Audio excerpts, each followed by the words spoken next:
L'un des paris que toutes les grandes nations font, c'est celui de l'hydrogène. Parce que c'est ce qui va nous permettre justement de réduire nos émissions, c'est ce qui va nous permettre d'optimiser nos consommations, c'est ce qui va nous permettre de complètement transformer nos modèles. L'État va mettre plus de 7 milliards d'euros sur cette filière. Et avec France 2030, on va mettre en plus de tout cela 1,9 milliard d'euros. Sur ces deux usages absolument cruciaux, transport collectif et décarbonation des sites industriels, l'hydrogène est la solution. La molécule de dihydrogène, qui est très souvent appelée hydrogène, est très rare sur Terre. L'atome d'hydrogène n'existe pas en tant que tel, mais par contre, il est lié à d'autres atomes pour former des molécules qui sont extrêmement courantes sur Terre.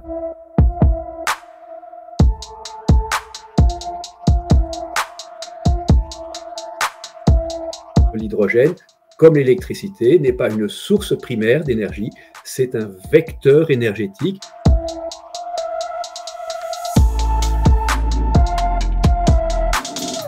Le grand enjeu pour la transition bas carbone, c'est d'être capable de produire de l'hydrogène vert à partir de l'électricité totalement décarbonée.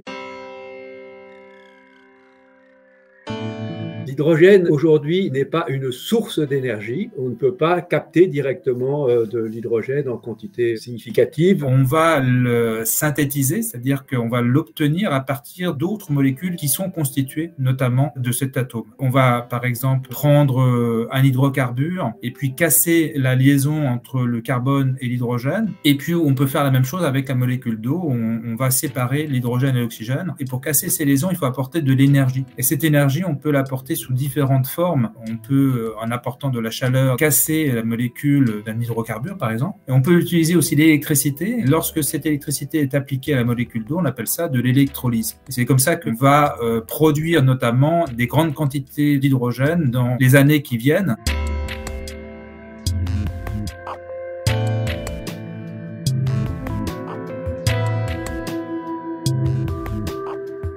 Aujourd'hui, un peu plus de 95% de la production mondiale d'hydrogène, c'est un sous-produit de l'énergie fossile. C'est le vaporeformage à la vapeur d'eau. On va prendre du gaz naturel, qui est un hydrocarbure, on le mélange avec de la vapeur d'eau, et puis grosso modo, on met ça dans un réacteur, et on produit à la sortie un mélange d'hydrogène et de CO2. Le problème de cette technologie, c'est qu'à chaque fois qu'on produit 1 kg d'hydrogène, on produit 10 fois plus de CO2. À l'évidence, c'est pas comme ça qu'on va résoudre la transition bas carbone. À côté de ces 95% d'hydrogène produite par cette techno de ce qu'on appelle le vaporeformage, il y a une autre technologie qui utilise non pas de l'énergie thermique, mais de l'énergie électrique, dont l'électrolyse de l'eau. C'est une voie extrêmement intéressante, mais là encore, si on utilise de l'électricité qui a été produite à partir d'énergie fossile, on ne fait que décaler le problème. Donc, pour produire de l'hydrogène décarboné, il faut le produire à partir de l'eau en utilisant une électricité qui elle-même est décarbonée. Pourquoi est-ce que c'est peu développé? Parce que c'était une technologie coûteuse notamment. Le prix de l'hydrogène produit par électrolyse, c'est à peu près 4 fois le prix de l'hydrogène produit par la première technologie de vaporeformage. Et puis, on peut aussi aller chercher l'hydrogène dans des matières vivantes, par exemple le bois ou les matières ligneuses. Il y a à l'heure actuelle 2 projets en France, dans l'est de la France. On peut aussi utiliser de la biomasse d'origine agricole. Il y a un projet au Mans qui vise à produire de l'hydrogène vert à partir de la culture de chanvre. Et puis enfin, on ne le fait pas encore, mais ça se fait en laboratoire. Peut-être que demain, on pourra produire de l'hydrogène à partir des algues.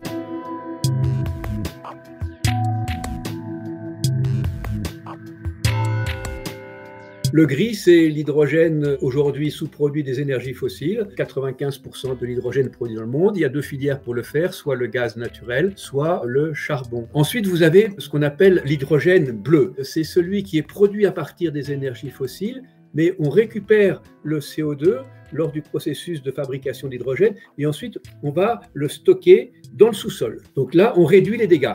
Et puis, il y a l'hydrogène vert, c'est celui qui est produit par électrolyse à partir d'une électricité totalement décarbonée ou celui qui est produit à partir d'une biomasse renouvelable. On rajoute, je crois, en France, un nouveau concept d'hydrogène jaune qui serait celui qu'on pourrait fabriquer à partir de l'électricité nucléaire via la filière de l'électrolyse. Nous pouvons produire de l'hydrogène sur notre sol beaucoup plus massivement que beaucoup d'autres.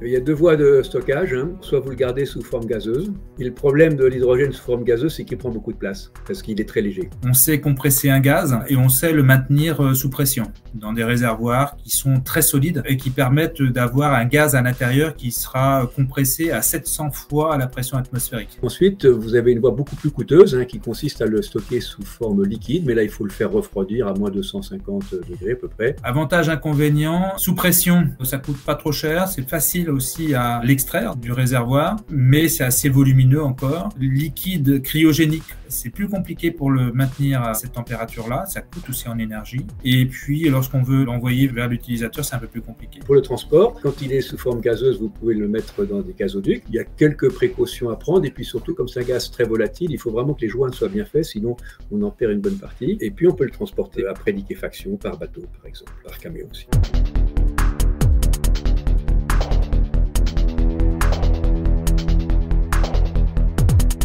Une fois qu'on a stocké, qu'on l'a transporté, on peut faire plein de choses avec de l'hydrogène. Si vous le mettez dans une fusée, il va y avoir de la combustion. Le lanceur Ariane est un moteur à hydrogène. C'est une combustion directe de l'hydrogène avec l'oxygène et ça crée beaucoup d'énergie et surtout ça rejette de l'eau. Donc ça ne rejette pas de CO2. Mais je pense que les deux principales utilisations de l'hydrogène seront premièrement de remplacer l'hydrogène actuellement utilisé dans la production d'ammoniac, dans les raffineries parce qu'on utilise de l'hydrogène gris et donc ça serait bien de passer l'hydrogène vert. Et puis la future utilisation, c'est la mobilité. Comment est-ce qu'on peut avoir de la mobilité hydrogène mis à part le moteur thermique ou les fusées? Eh bien, c'est la mobilité électrique à hydrogène. C'est-à-dire qu'on remplace dans les voitures électriques actuelles la batterie par deux composants qui sont un réservoir d'hydrogène et une pile à combustible. Le réservoir est le fournisseur d'hydrogène et la pile à combustible transforme l'énergie de l'hydrogène en énergie électrique.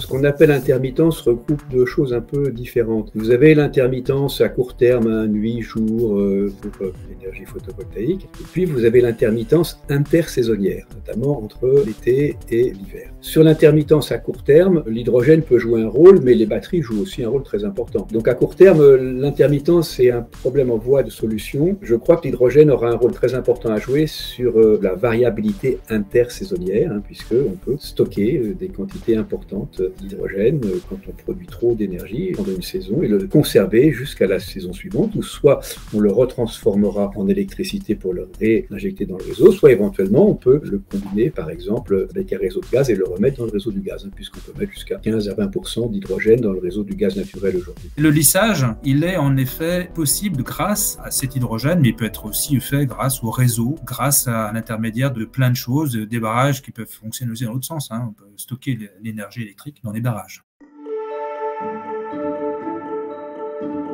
La mobilité, à mon avis, du futur, sur route en tout cas, ou au niveau du rail, c'est la mobilité électrique. Soit on utilise des batteries, mais en fait, ce qui a été montré, c'est qu'un engin mobile à batterie, lorsqu'il est léger, c'est très facile d'utilisation, mais lorsqu'on demande à avoir une autonomie, on va dire, importante et à pouvoir transporter de nombreux passagers, la pertinence de l'hydrogène est de plus en plus importante. Il faudrait des tonnes et des tonnes de batteries pour un camion à 18 tonnes ou à 38 tonnes, alors qu'il faut quelques, je dirais, centaines de kilogrammes d'hydrogène. Donc on y gagne énormément en poids. Je ne pense pas qu'il va y avoir un développement massif de la voiture à hydrogène. Je pense plutôt que dans les secteurs du transport, c'est les transports par camion à longue distance et les transports par bateau à longue distance et les trains aussi, lorsque l'électrification est plus coûteuse. C'est ces moyens de transport lourds à longue distance qui seront, je crois, les applications les plus intéressantes de l'hydrogène. Et puis aussi des engins qu'il ne faut pas oublier, des engins de travaux publics et des engins agricoles, puisque tous ces engins qui doivent tirer des masses lourdes, si vous voulez, ne supportent pas véritablement véritablement les batteries. Pour l'avion, c'est un peu plus compliqué. La problématique de l'avion, c'est le décollage. Il faut une puissance très importante. Il faut surdimensionner la pile à combustible et en même temps embarquer énormément d'hydrogène. Je pense que pour les gros avions, il y aura une étape intermédiaire qui sera d'utiliser non pas du kérosène issu, je dirais, d'un hydrocarbure fossile, mais issu d'hydrocarbures de synthèse qui pourraient être réalisés notamment en mélangeant de l'hydrogène et du CO2.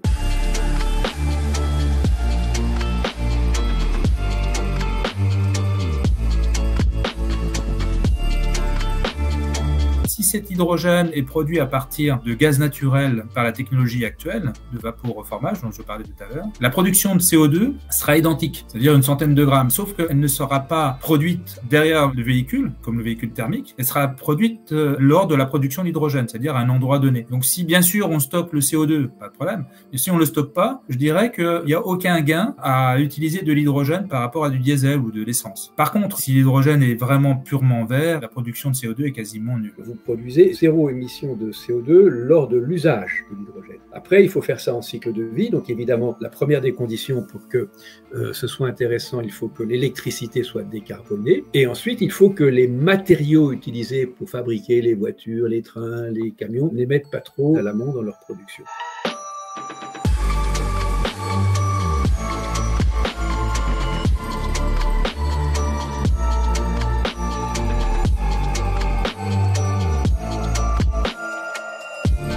Moi, si j'avais à hiérarchiser l'intérêt de l'hydrogène dans la transition bas carbone, je mettrais en premier la décarbonation de l'acier primaire. Parce que dans le monde, la production d'acier primaire, c'est la première source d'émissions de CO2 dans le secteur industriel, hors production d'électricité. Si on veut développer les pays moins avancés, il faut de l'acier. Et par définition, dans ces pays-là, il n'y a pas beaucoup de l'acier à recycler. Donc la production d'acier primaire est véritablement un problème majeur. Et aujourd'hui, la technique de fabrication de l'acier primaire dans les hauts fourneaux, ça utilise le charbon pour réduire le minerai de fer. Sauf que l'hydrogène décarboné apporte une solution alternative de réduction du minerai de fer. C'est pour moi le point le plus intéressant. Je vous ai parlé tout à l'heure de raffineries, ce sont aussi des très gros producteurs de CO2, donc de l'hydrogène vert serait en effet pertinent. Et puis le troisième, c'est toute l'industrie des engrais qui utilise aussi de l'hydrogène gris. Donc le remplacement déjà de l'hydrogène gris par de l'hydrogène vert, c'est une chose. Dans d'autres industries lourdes, évidemment, l'hydrogène pourra également se substituer aux énergies fossiles, mais là,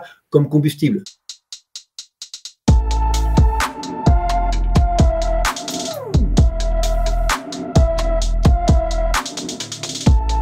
En fait, il n'y a pas de sortie évidente à ce problème. La physique nous interdit d'avoir la situation actuelle qui perdure pour l'éternité.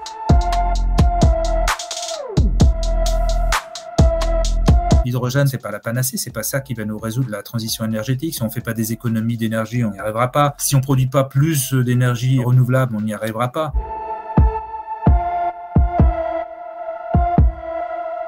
Si on accordait vraiment une importance, une priorité économique au changement climatique, on intégrerait un coût du CO2 de l'ordre de 250 la tonne de CO2. À ce moment-là, l'hydrogène vert serait beaucoup plus rapidement rentabilisé. On n'aurait plus besoin de subventions pour subventionner son usage et on pourrait mettre plus d'argent sur la recherche et développement.